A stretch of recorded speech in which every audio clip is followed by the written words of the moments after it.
Hi guys, welcome back to my channel again. It's me again, Mhy Espinosa, and you are watching on my channel. So, ngayon ay naisipan ko na mag-harvest ng aking mga blackheads and whiteheads sa aking face dahil masyadong marami na siya.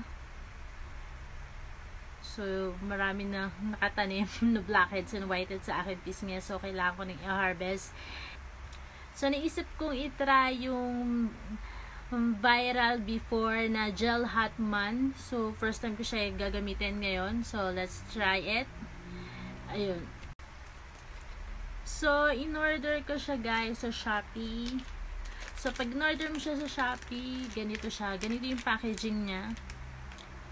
So, naka-sealable lang siya na plastic. And then, yun. Nasa loob siya. So, ito siya. It's 22 grams lang siya. Ayan. Gel Hut Man. Siya nagpo-focus. So, ayan. And then, may kasama siyang paper. And, may mga kasama siyang paper sheets. And also, meron siyang, ayan, instruction, I think, na hindi ko mabasa. So, hindi siya mabasa, syempre. So, guys, pa nag-apply kayo nito, syempre, kailangan yung mag-headband. So, as you can see, may suot ako ng headband para hindi nakasabog-sabog yung mga hair sa ating face. So, kailangan natin mag-headband talaga. And then, moisturize. Kailangan natin ng toner.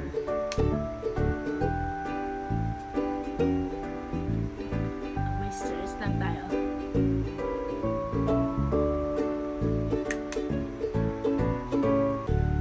Excited ako magtanggal kasi ang dami kong blackheads and whiteheads. And guys, excuse my chin, sobrang dami breakouts dito. Favorite spot ng pimples, itong chin ko, ewan ko ba, laging dyan. Ayun, dami nila, ewan ko, lagi dyan sila nagmi-meeting. So, i-open natin siya guys para makita nyo. Meron siyang takip.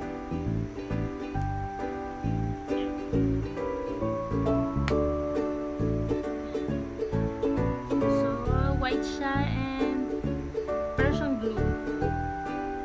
So, yan. White in loob niya na parang siyang glue. And smells parang paste na glue din, na mabango. Ayun. So, medyo sticky, syempre. Para nga talaga siyang glue. Ayun. So, ayan, try na natin i-apply ito sa ating face. So, let's see. Guys,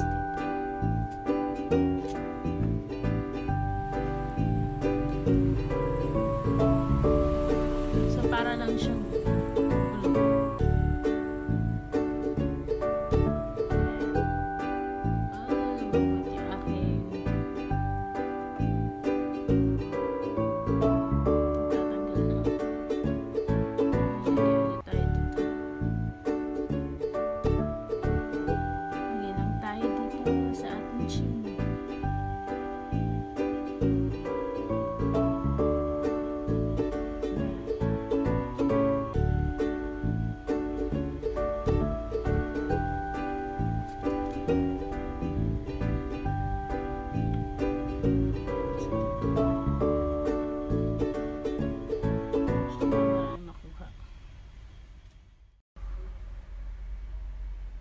so, lagyan natin nose.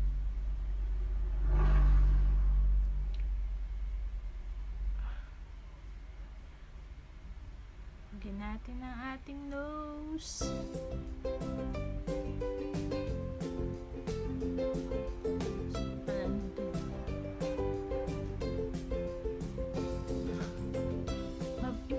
Mabango naman siya.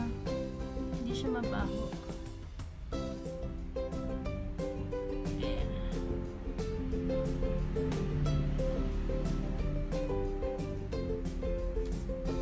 Hindi siya mabaho guys. Kaya siya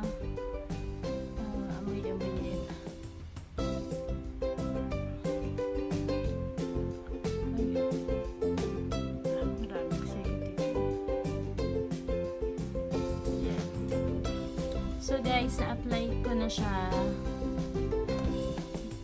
And then, paipayan ko siya para mag-settle agad.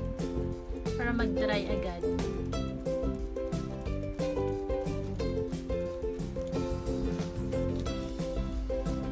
So, pinaipayan ko lang siya ng konti para mabilis tumikit yung papel.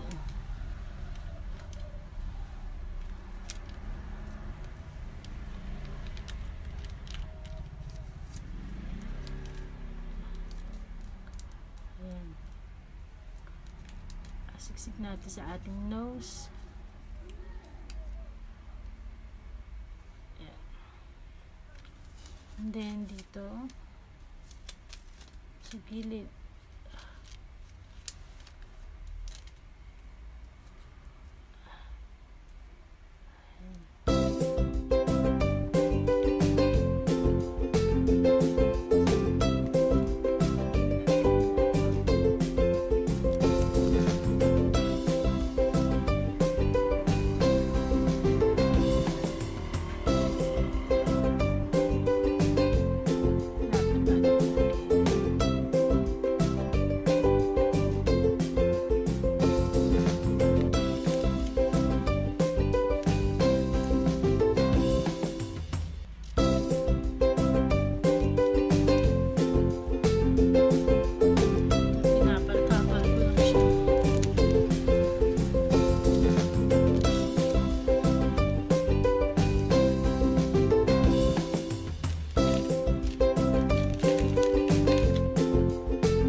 Sa result nito, guys.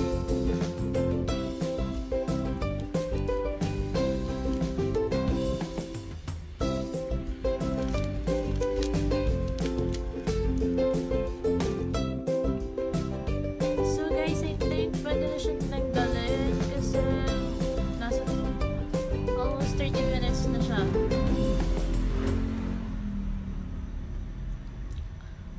So tanggalin na natin siya, guys. Ayan, para makita nyo.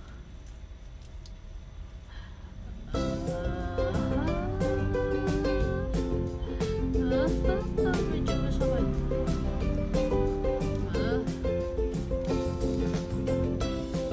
Oh my God.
Dahan-dahan lang.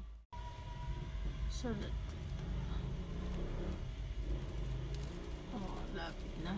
Napunit yung papet kasi magkadikit siya. Magkapato. Last one. Oh my gosh, sakit. Dahan-dahan ang paghatak.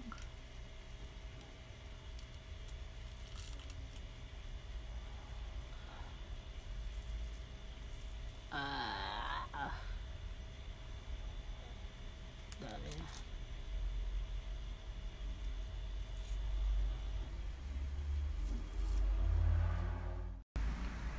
So, okay, final thoughts. So, for 50 pesos, I think okay naman siya. Effective siya for me. Marami siya nakuha sa akin. And although maliit siya na bottle, for 50 pesos, 22 grams. So, I think 2 beses ko siya magagamit. And depende sa pag-apply ninyo kung gaano karami. So, 2 in-order ko. So, ilang araw ko siya magagamit or ilang weeks. Kasi hindi man lagi ako nag-harvest. Once or twice a week. Minsan, once a month pa. So, yun. So, 50 pesos, okay din siya sa akin. And so, be careful guys sa pag-avail sa Shopee. Kasi maraming ino-offer na lower price. So, hindi ko alam kung ano yung authentic talaga na gel hot man. So, yun. Kayo na lang mamili and magbasa-basa na review doon.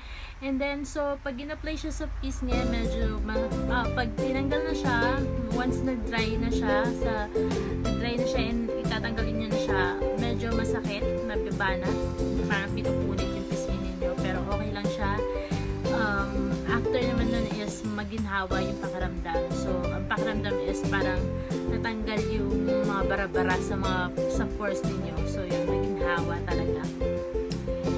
And, ayun, okay siya sa akin. So, gagamitin ko pa siya ulit.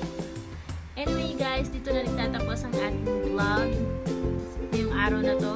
Again, guys, if you like this video, kindly give me a thumbs up, subscribe, and share this video sa mga friends ninyo. And also, don't forget to hit the bell icon so you will get notified whenever I upload new videos. And again, thank you again for watching this vlog. Bye-bye!